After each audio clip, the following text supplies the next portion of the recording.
Leo hii Kenya imepoteza kiongozi ambaye historia ya demokrasia katika taifa letu la Kenya haiwezi iandikwe bila la jina la Raila Amolo Odinga kuwa nambari moja.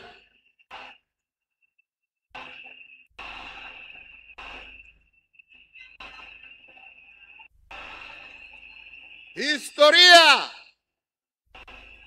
ya Kenya ya kutetea haki za kibinadamu na haki za wananchi wote haiwezi iandikwe bila ya jina ya Raila Amolo Odinga kuwa nambari moja.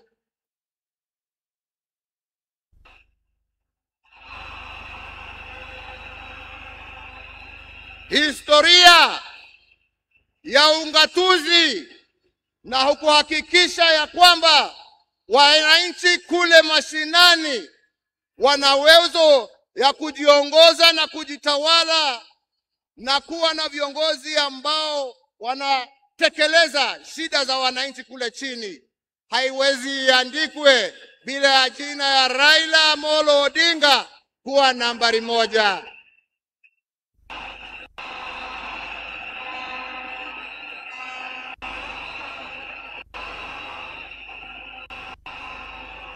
In short, nasema vipi?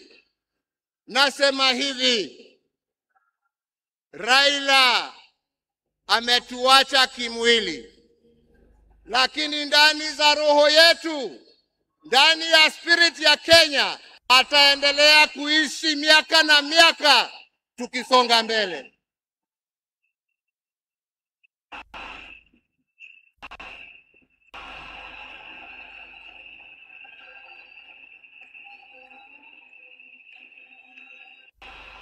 Wenzetu, Raila alipenda amani. Raila alipenda umoja wa taifa letu. Raila alifurahia akiona Wakenya wakiungana, wakishirikiana, wakijenga taifa lao pamoja. Raila alikuwa mtetezi wa haki ya kila mtu. Pahali ambapo alikuwa anaona hakuna haki, Raila ndio alikuwa wa mbele hapo kuhakikisha ya kwamba haki zimepatikana. Na wenzangu,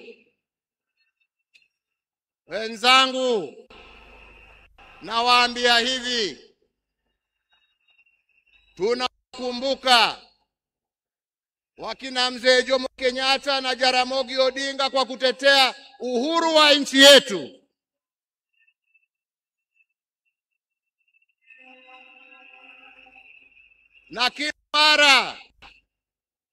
Na kila mara tukiimba wimbo wa taifa tunasema tunatalinda uhuru wetu na damu yetu na jasho yetu.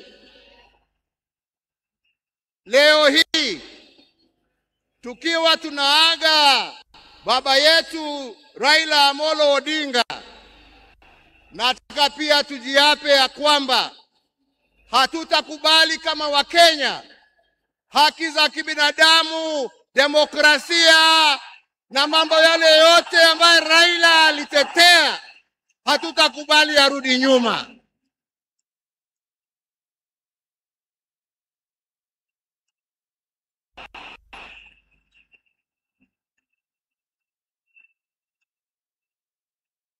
Hatutakubali arudi nyuma. Tutasonga mbele tukizingatia hizo haki kwa sisi ambao tumebaki na wale ambao hawajazaliwa. Hivyo ndivyo ndugu yetu angependa kuona, na hiyo ndio njia ya kuona legacy yake kama kiongozi wa taifa letu. Wenzetu, sio siku ya mambo mingi. Nimekuja kuomboleza rafiki na ndugu, lakini siwezi nimalizie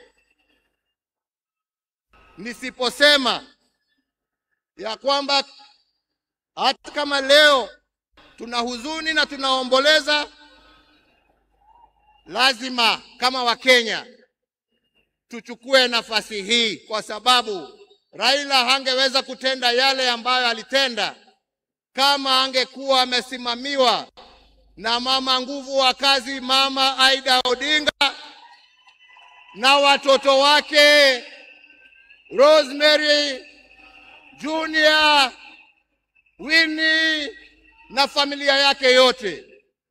Kwa Wakenya tunawashukuru kwa kutupatia Raila atumikie nchi, na kwa kumuunga mkono ndio awe na nguvu ya kututumikia sisi wote. Yangu ni kusema, ndugu yangu, tuende vyema. Wenzangu, kastori kadogo tu, sio kubwa.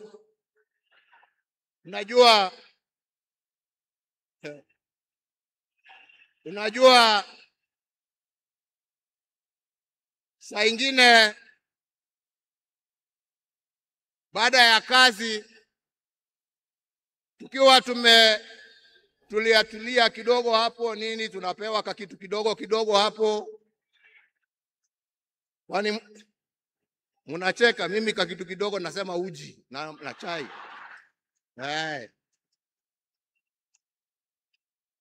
Lakini wakati tulikuwa tunapiga gumzo, saa ingine tulikuwa tunajiuliza, unajua jamani, wale wazee ambao wameenda, wakina Jaramogi, wakina Jomo, wakina Nkrumah, wakina Mwalimu Nyerere, jameni, unafikirianga wakiketi wanaongeanga mambo gani? Mimi nilikuwa nasema unajua wanaongea siasa kama sisi, wanatuangalia tu na mambo hii yetu ya upuzi hapo, wanatuchekelea. Anasema lakini unajua I'm very keen kujua. Sasa ndugu yangu, umeenda mbele yangu, sasa tayari najua mnajiongeleshana huko, na sio ati niko na haraka ya kuja kuwafikia, lakini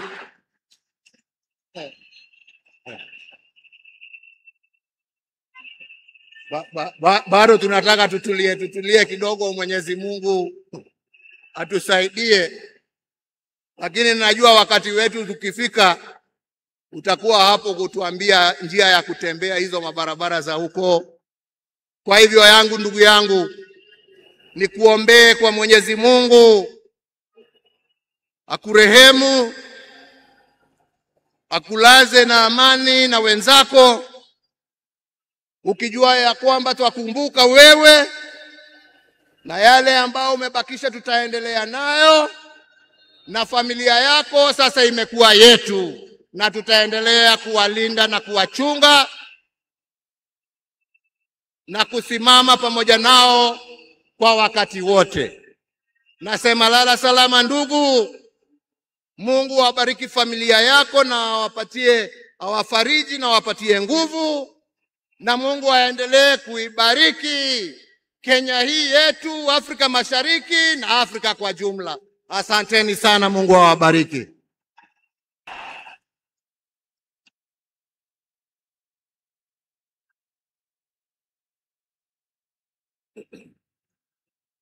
Thank you very much, Mr. President.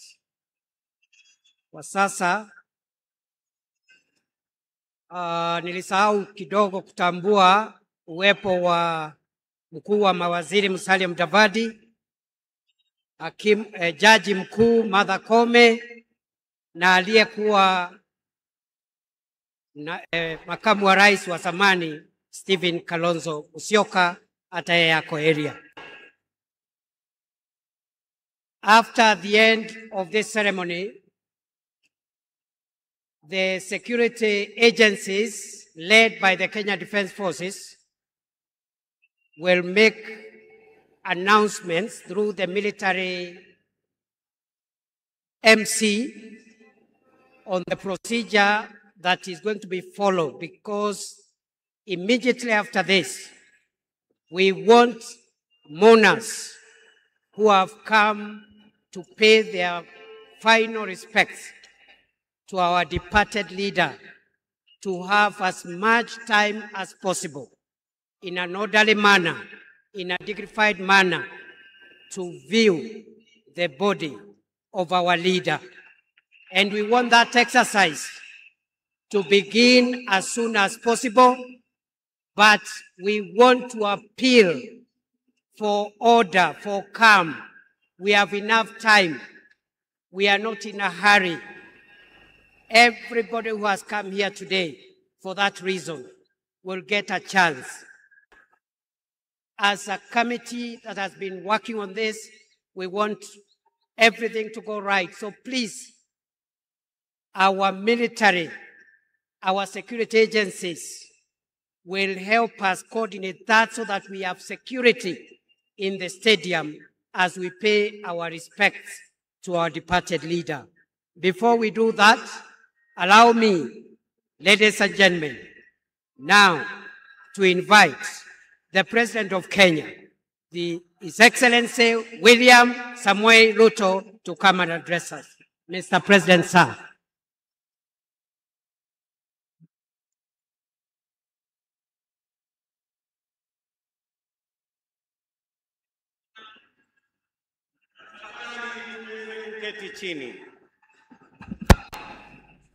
Fellow citizens, friends of Kenya from across the world, distinguished guests, ladies and gentlemen, every once in a generation, there comes a leader whose impact transcends their moment, whose courage inspires change, and whose vision shapes destinies.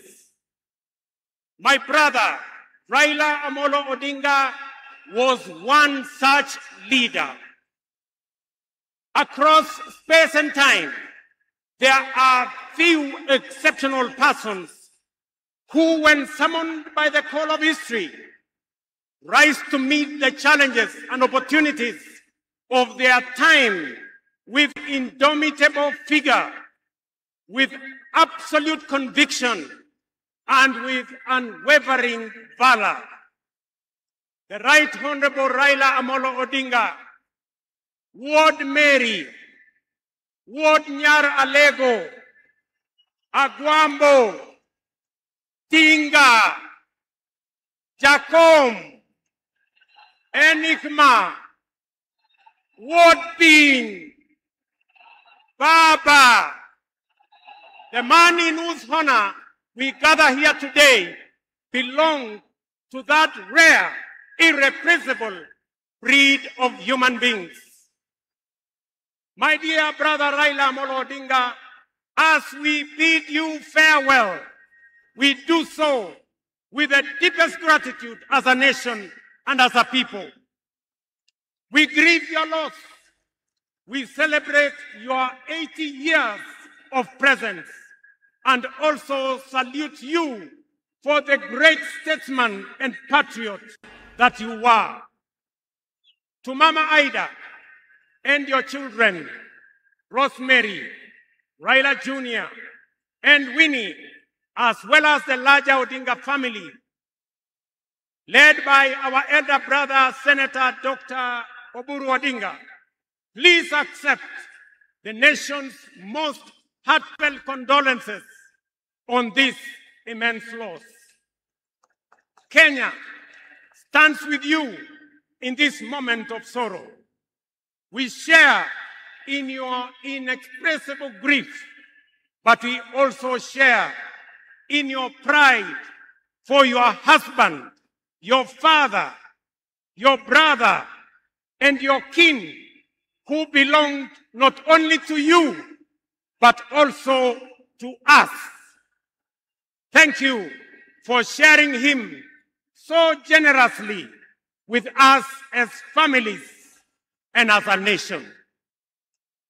Amolo may no longer walk with us, but his spirit lives within every Kenyan and every African. Such was the depth of his influence and impact that even in his absence, his presence endures.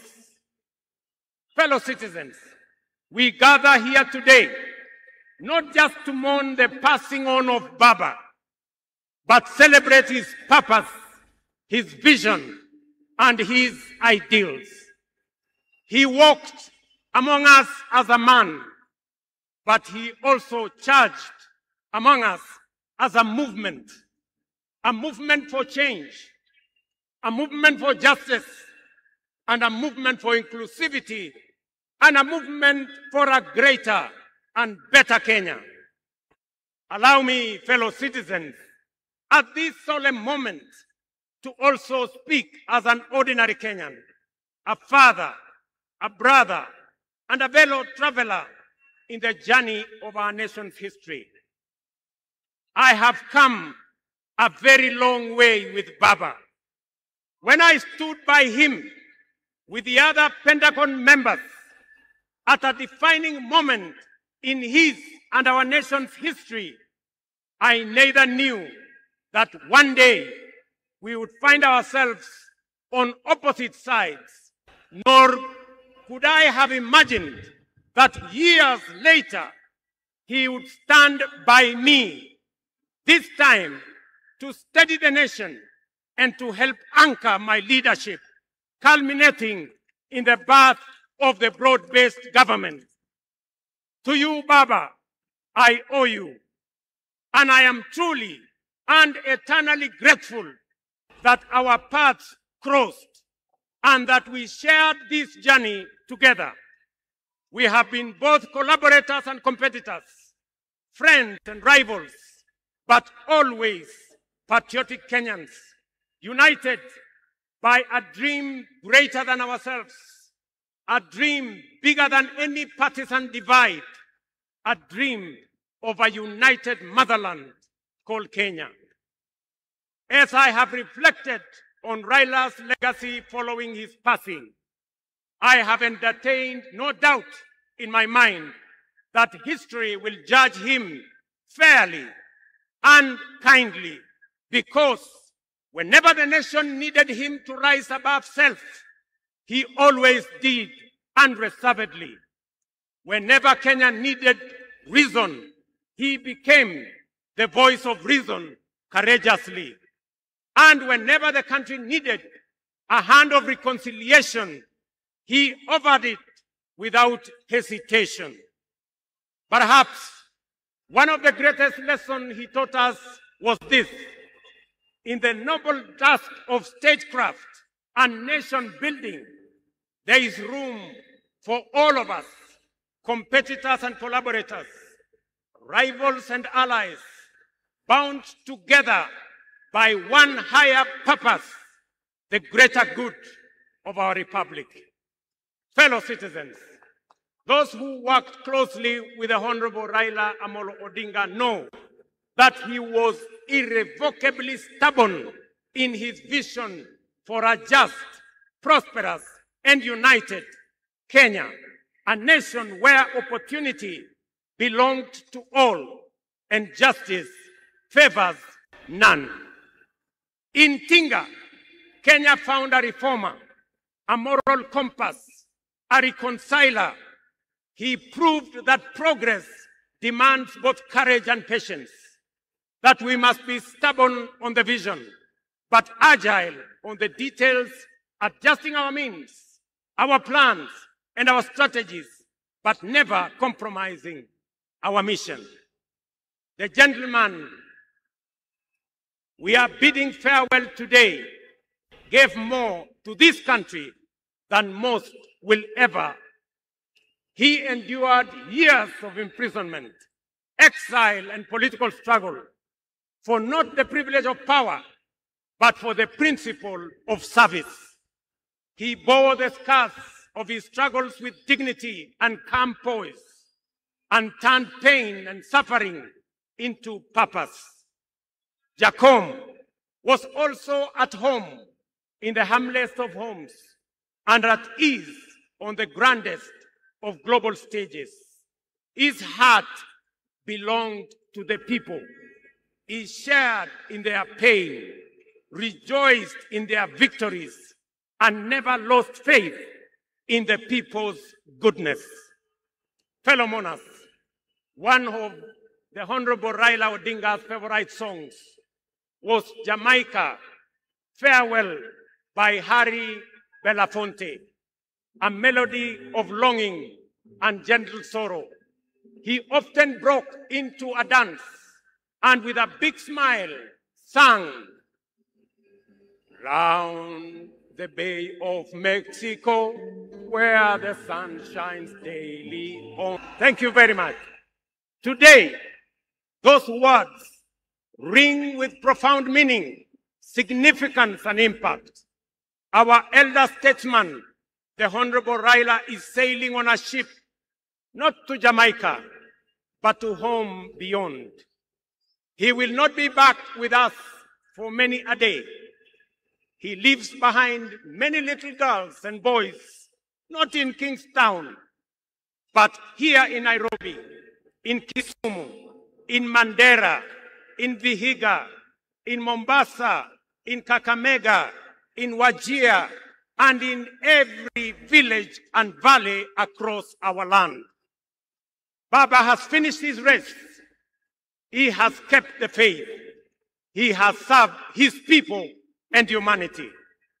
It is our solemn prayer to the Almighty God that the soil of the land which Honorable Raila so tirelessly served shall embrace him with grace, that the nation he sacrificed for shall eternally cherish his memory, and that the people for whom he fought for shall carry his dream forward.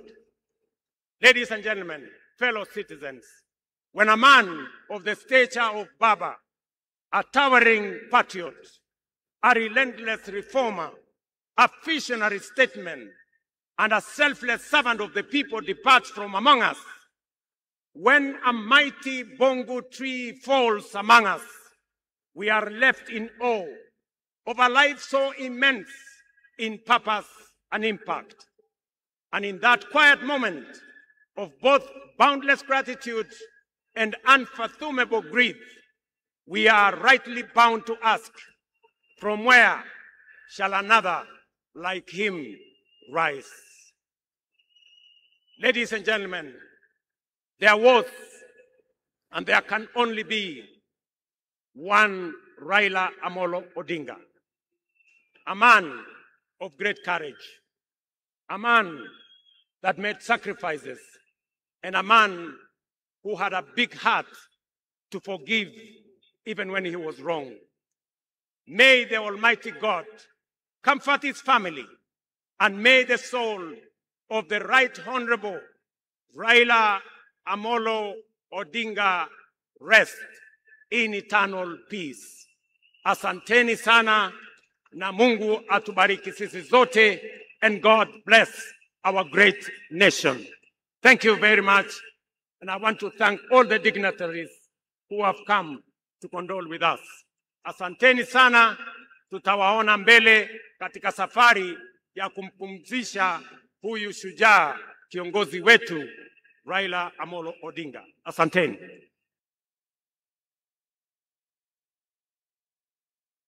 Na sasa naomba sote tubaki tumesimama ili tumalize rasmi kwa wimbo wa taifa. Wimbo wa taifa.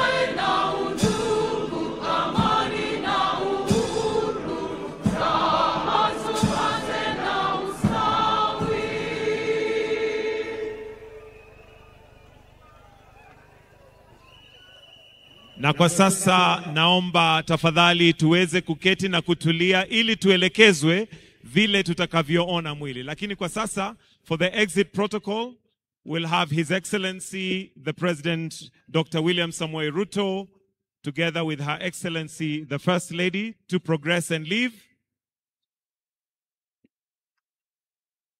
followed by His Excellency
Lete mic upande huu wa pili tafadhali.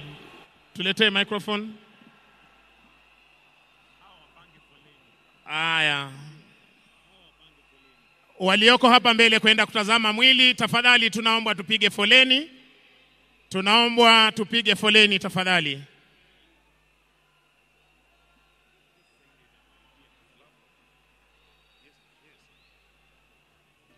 waheshimiwa ambao tayari wanatizama mwili, tunaomba tafadhali tufanye kwa haraka na pia tujaribu kupiga foleni, tuweke foleni ile iweze kusonga kwa haraka.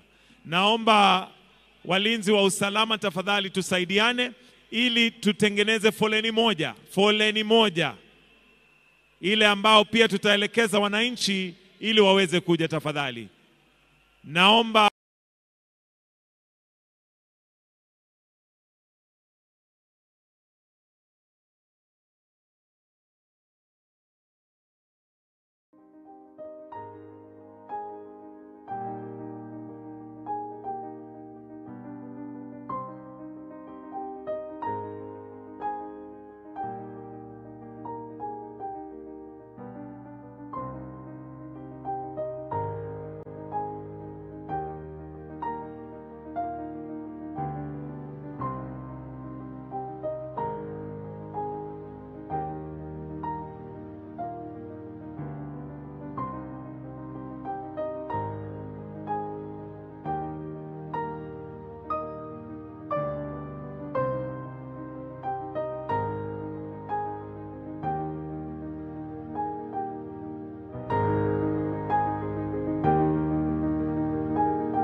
Monday.com, the opposite of any work platform we tried in the past. We tried other work management platforms, not naming names. They all suck. Monday, total opposite. It didn't just work, it spread. And people became Monday evangelists. And you know why? Because people actually